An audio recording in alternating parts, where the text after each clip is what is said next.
पीलीभीत की गौशाला में घुसा बाघ, ग्रामीणों के शोर मचाने से भागा जंगल में। वन विभाग ने ग्रामीणों से अकेले बाहर नहीं निकलने की अपील।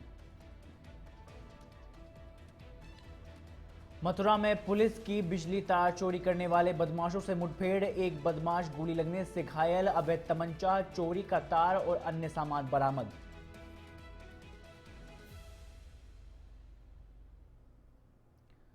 सर्दी आते ही होने लगे सड़क हादसे, आगरा लखनऊ एक्सप्रेस वे बना काल का कोहरा, आधा दर्जन से अधिक वाहनों में टक्कर, हादसे में एक व्यक्ति की मौत, 3 लोग घायल।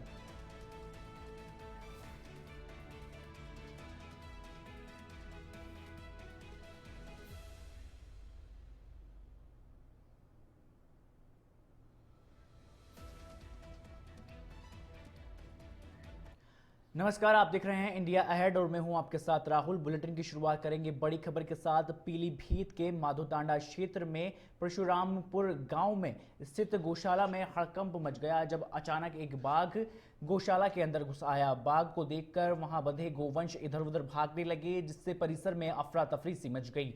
गौशाला के केयरटेकर और आसपास के ग्रामीण मौके पर पहुंचे और शोर मचाकर बाघ को खदेड़ने का यहां पर प्रयास किया गया, जिससे बाघ तार फेंसिंग को कूदते हुए जंगल की ओर भाग गया। सूचना मिलते ही पुलिस और वन विभाग की टीम मौके पर पहुंची और स्थिति का जायजा लिया।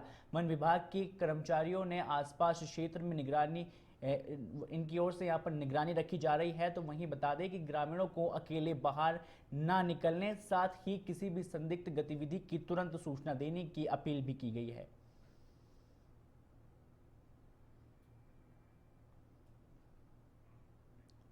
खबर हमीरपुर से है, जहां नेशनल हाईवे 34 पर सीमेंट फैक्ट्री के पास चलते ट्रक में अचानक आग लग गई। चालक ने तुरंत ट्रक को सड़क किनारे खड़ा कर खुद की अपनी यहां पर जान बचाई। सूचना मिलते ही पुलिस और फायर ब्रिगेड की टीम मौके पर पहुंची और कड़ी मशक्कत के बाद आग पर काबू पाया गया, लेकिन तब तक ट्रक पूरी तरह से जलकर राख हो चुका था। शॉर्ट सर्किट के कारण आग लगने की यहां पर बात सामने आई है। घटना का वीडियो स्थानीय लोगों ने यहां पर बनाया है और सोशल मीडिया पर यहां पर वायरल कर दिया गया है। आपको बता दें कि मामला सुमेरपुर इलाके का है।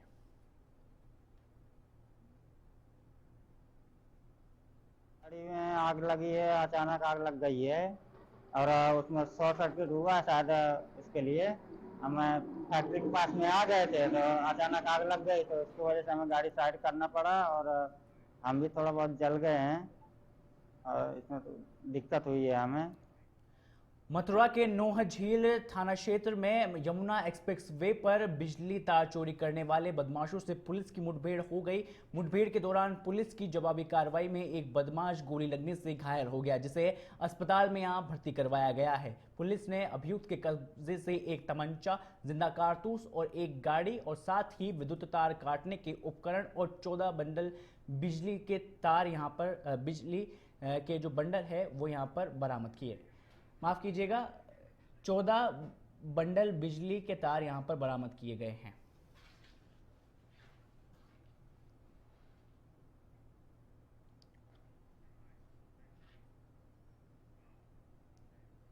खबर उन्नाव से है, जहां आगरा लखनऊ एक्सप्रेस वे पर बड़ा हादसा हो गया, जिसमें 8 गाड़ियां आपस में टकरा गई। घटना बेहाटा मुजावर थाना इलाका बेहटा मुजावर थाना इलाके का बताया जा रहा है, जहां गोरिया काल गंगा एक्सप्रेस वे कला गंगा एक्सप्रेस वे के पास की पूरी घटना बताई जा रही है। जयपुर से लखनऊ की ओर स्लीपर बस तेज रफ्तार खड़े कंटेनर में यहां पीछे से जा घुसी और इस हादसे में बस चालक की मौके पर ही मौत हो गई, जबकि कंडक्टर समेत 3 लोग गंभीर रूप से घायल बताए जा रहे हैं। हादसे के समय बस में करीब 2 दर्जन यात्री सवार थे। घटना के बाद यूपीडा और साथ ही आपको बता दें कि यूपीडा और पुलिसकर्मी मौके पर पहुंचे हैं, जहां घायलों को नज़दीक सीएससी में उनकी ओर से पहुंचाया गया है। पीछे से आ रही अन्य गाड़ियों में मामूली सी टक्कर हुई है, लेकिन आपको बता दें कि सवारों को कई चोट यहां पर आई है।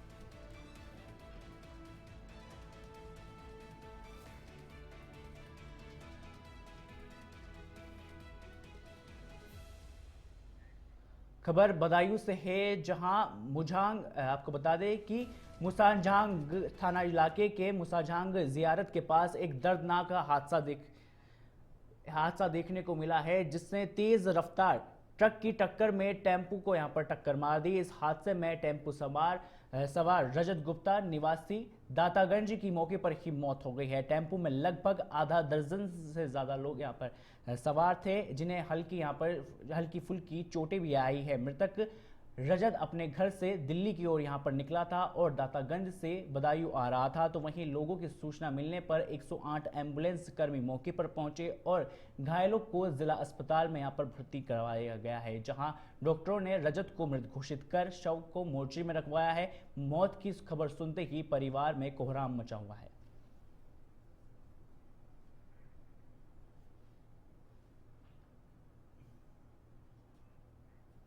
खबर उत्तर प्रदेश के श्रावस्ती से है, जहां एक आपको बता दें कि जहां एक ही रात 4 अलग अलग जगह चोरी की घटनाओं में यहां पर ग्रामीणों में दहशत का माहौल पैदा कर दिया है। हरदत्त नगर गिरनट थाना इलाके क्षेत्र के देवरिया के विभिन्न मजारों में यहां पर चोरों ने सोने चांदी के जेवरात और मोबाइल फोन समेत कीमती सामान यहां पर चोरी कर लिया है। तो वही 2 घरों में टिल्लू मोटर्स भी यहां पर चोरी कर लेकर फरार हो गई। इस दौरान चोरों ने एक गुमटी तोड़कर सारा सामान यहां पर चोरी करके फरार हो गए। आपको बता दें कि इधर लगातार हो रही चोरियों से ग्रामीण आक्रोशित हैं और पुलिस गश्त पर अब सवाल भी उठाए जा रहे हैं। आपको बता दें कि पीड़ितों ने अब चोरों के खिलाफ सख्त कार्रवाई की भी पुलिस की ओर से मांग की गई है।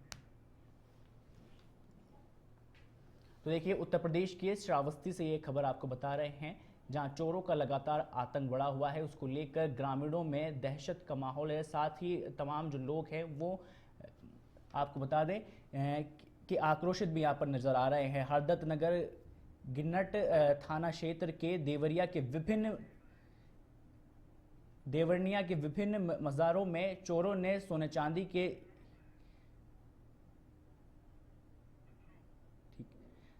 मज़रों में चोरों ने यहाँ पर सोने चांदी के जेवरात और फोन समेत अन्य कीमती सामान यहाँ पर चोरी कर वो चोर है वो यहाँ से फरार हो गए।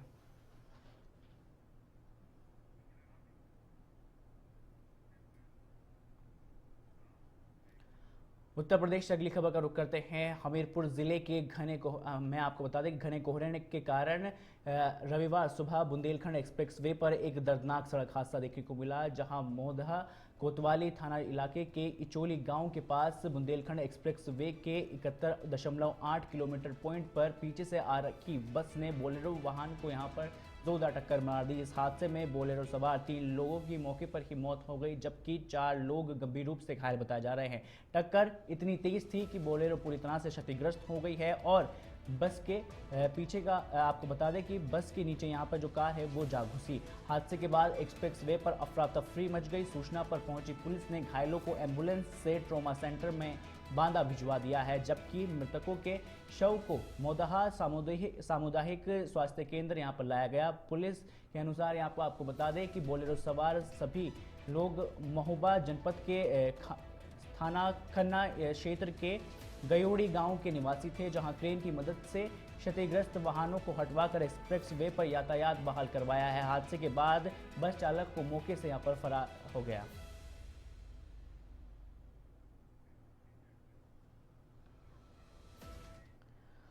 बहराइच के नानपारा थाना क्षेत्र में पुलिस और बदमाशों के बीच मुठभेड़ हो गई है और इस दौरान पुलिस की जवाबी कार्रवाई में एक बदमाश के पैर में गोली लग गई। वह आपको बता दें कि जिससे वो घायल हो गया, उसका दूसरा साथी अंधेरे का फायदा उठाकर मौके से फरार हो गया। दरअसल पुलिस को मुखबिर की सूचना मिली थी कि 2 अभियुक्त लूटी गई एक बाइक के साथ नेपाल भागने की फिराक में है, जिसके बाद पुलिस ने हाड़ा बसेरी नहर के पुलिया पर चेकिंग अभियान है वो यहां शुरू किया और इस दौरान बाइक सवार 2 लोगों ने पुलिस के रोकने पर फायरिंग की और जवाबी फायरिंग में एक बदमाश यहां घायल हो गया है, जिससे पुलिस ने गिरफ्तार कर लिया है। आपको बता दें कि एक बदमाश मौके से फिलहाल फरार भी हो गया है। पुलिस ने लूटी गई बाइक, एक तमंचा, 2 खोखा कारतूस और एक जिंदा कारतूस यहां पर बरामद किया है। आज उसी घटना से संबंधित एक मुखबिर ने थाना नानपारा पुलिस टीम को सूचना दी कि उससे संबंधित 2 अभियुक्त उक्त घटना में लूटी गई मोटरसाइकिल के साथ नेपाल क्षेत्र निकलने वाले हैं। उक्त सूचना पर तत्काल थाना नानपारा के कोतवाल और उनकी पुलिस टीम हाड़ा बसेरी के पास नहर के पास जो पुलिया है वहाँ पर चेकिंग लगाए हुए थे। उसी समय एक मोटरसाइकिल पर 2 व्यक्ति जा रहे थे। जब उनको रोका गया तो उन्होंने पुलिस टीम पर जानलेवा हमले की नीयत से फायर कर दिया। बदले में पुलिस द्वारा की गई आत्मरक्षार्थ फायरिंग की कार्रवाई में एक व्यक्ति के बाएं पैर में गोली लगी और उसका दूसरा साथी। श्रावस्ती के भिनगा कोतवाली क्षेत्र के खेरी कला गांव स्थित साईपुरवा में जमीनी विवाद ने एक हिंसक रूप यहां ले लिया, जहां पर मारपीट से हड़कंप मच गया। पुलिस की मौजूदगी में हुई इस मारपीट में गौतम दरोगा पर रुपए लेकर मारपीट करने का गंभीर आरोप लगाया है। घटना में एक वृद्ध महिला समेत 3 लोग घायल हुए हैं, जिन्हें एम्बुलेंस की मदद से जिला अस्पताल पहुंचाया गया है। इधर अस्पताल में घायलों के परिजनों ने जमकर हंगामा किया। भिनगा पुलिस मौके पर मौजूद रही और इलाके में तनाव का माहौल बना रहा। मोहम्मद हुसैन खुद बोल रहा था कि मैंने कोतवाली में 3 लाख रुपया दिया हूँ, मैं ये दीवार गिरा दूंगा और जान से भी मार दूंगा। और कम से कम 10 एप्लीकेशन है सर मेरे पास कोतवाली के अंदर, 10 एप्लीकेशन है मेरे कोतवाली का कि मेरे पास है कि सर इसको मौके पे आकर के जांच करो, इसको फाइनल कराइए। का रुख करते हैं। कैबिनेट मंत्री गणेश जोशी ने हाल ही में कुमाऊं मंडल के पिथौरागढ़, अल्मोड़ा, नैनीताल जिले के दौरे पर वे रहे और इस दौरान उन्होंने सीधे खेतों और बागानों में पहुंचकर किसानों से यहां पर संवाद किया, साथ ही जमीनी हकीकत को जाना। जिसके बाद देहरादून लौटे मंत्री जोशी ने मीडिया से बातचीत में कहा कि प्रदेश के किसान जिस मेहनत और आधुनिक तरीके से खेती कर रहे हैं, उससे आने वाले समय में एग्रीकल्चर, हॉर्टिकल्चर और अल्मोड़ा सेक्टर के अंदर उत्तराखंड की आर्थिक मजबूत रीढ़ की हड्डी यहाँ पर मजबूत बनेगी। और उन्होंने चामुंडा के पास एक गांव का उदाहरण देते हुए बताया कि वहाँ 100 से अधिक पॉली हाउस लगाए गए हैं। मंत्री जोशी ने कहा कि किसानों को बढ़ावा देने के लिए सरकार ने नाबार्ड के माध्यम से पॉली हाउस योजना के लिए 200 करोड़ रुपए की व्यवस्था की है। पिथौरागढ़, अल्मोड़ा, नैनीताल जिले के दौरे पर मैं गया। मैंने सीधा खेतों में जाकर, बागवानों में जाकर सीधा किसानों से संवाद किया और मैं दावे के साथ कह सकता हूँ कि इस प्रकार हमारे किसान खेती कर रहे हैं, काम कर रहे हैं।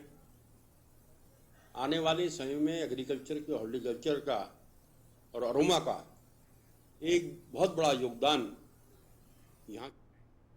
उत्तराखंड के मुख्यमंत्री पुष्कर सिंह धामी के निर्देश पर प्रदेश में 17 दिसंबर से 45 दिनों तक जन जन की सरकार, जन जन के द्वार अभियान यहां पर चलाया जाएगा। इस अभियान के तहत न्याय पंचायतों और ग्राम पंचायतों में कैंप लगाकर आम जनता से जुड़ी सरकारी योजनाओं को सीधा लोगों तक यहां पर पहुंचाया जाएगा। अभियान में राजस्व, ग्राम्य विकास, पंचायती राज, कृषि के साथ ही समाज कल्याण समेत कुल 23 ऐसे विभाग शामिल रहेंगे। कैबिनेट मंत्री गणेश जोशी ने कहा कि भारतीय जनता पार्टी की सरकार हमेशा जनता की सरकार, जनता के द्वार के सिद्धांत पर काम करती रही है। उन्होंने कहा कि पार्टी और सरकार के जनप्रतिनिधि सीधे जनता के बीच जाकर उनकी समस्याओं को सुने और समाधान करें। मंत्री जोशी ने आपको बता दें कि मंत्री जोशी ने इस पहल के लिए मुख्यमंत्री और प्रदेश अध्यक्ष को बधाई देते हुए कहा कि जनता की बात सुनना और उनकी समस्याओं का समाधान करना सरकार और पार्टी की जिम्मेदारी है, जिससे पूरी तरह से यहां पर ईमानदारी के तौर पर निभाया जाए। आप देखोगा, चाहे छोटी घटना होती है चाहे बड़ी घटना होती है, माननीय मुख्यमंत्री जी वहाँ पर होते हैं, मंत्रीगण वहाँ पर होते हैं, विधायक वहाँ पर होते हैं, पार्टी के कार्यकर्ता वहाँ पर होते हैं। अब इसे बिल्कुल सुचारू रूप से चलाने के लिए पार्टी ने तय किया है कि हम सीधे सीधे लोगों से जाकर संपर्क करेंगे, उनकी समस्याओं का निवारण करेंगे। इसके लिए मैं माननीय मुख्यमंत्री जी को, माननीय प्रदेश अध्यक्ष जी को बधाई। हरिद्वार के आबादी क्षेत्र में जंगली हाथियों का आवाजाही लगातार यहां पर बढ़ गई है। शनिवार को मिसरपुर में 2 जंगली हाथी रिहायशी कॉलोनी में आपको बता दें कि चहलकदमी करते हुए यहाँ पर नजर आए, जहां घरों के बाहर विशाल हाथियों को, आपको बता दें कि घरों के बाहर विशाल हाथी को गुजरता देख लोगों में यहाँ पर दहशत फैल गई है। उधर वन विभाग ने आगामी कुंभ मेले से पहले इन इलाकों में हाथियों की आवाजाही रोकने के लिए एक एलिफेंट प्रूफ ट्रंच यानी कि हाथी को रोकने के लिए खाई बनाई जा रहा है। आपको बता दें डीएफओ का कहना है कि ये योजना का प्रस्ताव बनाकर शासन को भेज दिया गया है। योजना के मुताबिक ज़्यादा प्रभावित इलाकों में करीब 8 किलोमीटर की यहाँ पर खाई बनाई जाएगी, साथ ही सोलर फेंसिंग भी की जाएगी।